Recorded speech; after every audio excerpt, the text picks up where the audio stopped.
Je m'appelle Isabelle Petitclerc et je suis étudiante à la maîtrise en nutrition sous la supervision de Julie Robitaille et je vais vous présenter mon infographie Santé mère-enfant et diabète gestationnel, un regard sur le microbiote.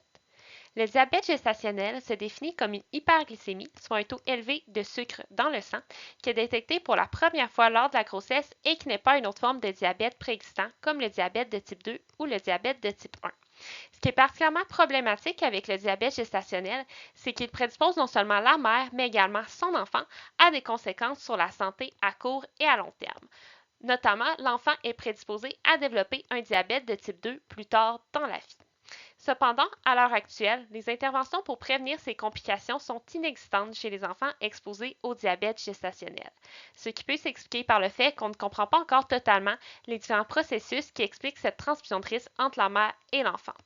Ainsi, afin de comprendre comment l'état de santé de la mère affecte ultimement la santé de son enfant, il est possible de s'intéresser à l'association entre le diabète gestationnel et le microbiote, soit la communauté de micro-organismes hébergés par le corps humain.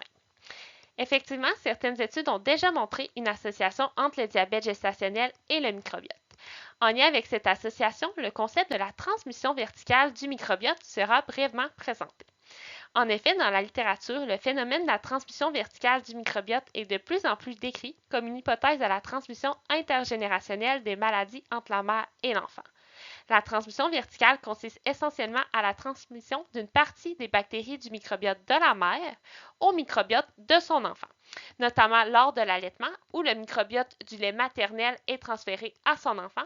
et lors de l'accouchement où, entre autres, le microbiote intestinal et vaginal de la mère peut être transmis à l'enfant.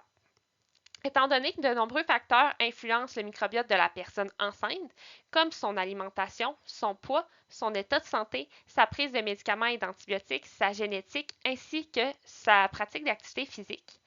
on émet l'hypothèse que le microbiote des mères touchées par un diabète gestationnel est différent des mères non diabétiques et que ce microbiote distinct pourrait ensuite être transmis à l'enfant, par exemple lors de l'allaitement ou de l'accouchement. Ainsi, comme des perturbations du microbiote en début de vie peuvent augmenter les risques de maladies pendant l'enfance et plus tard dans la vie, il se peut que cette transmission du microbiote de la mère exposée au diabète gestationnel à son enfant explique en partie comment la santé de la mère affecte ultimement celle de son enfant. Bref, comprendre davantage ce phénomène à travers la conduite de diverses études pourrait ouvrir la voie à de nouvelles pistes d'intervention visant à influencer le microbiote pour prévenir les complications chez la population exposée au diabète gestationnel.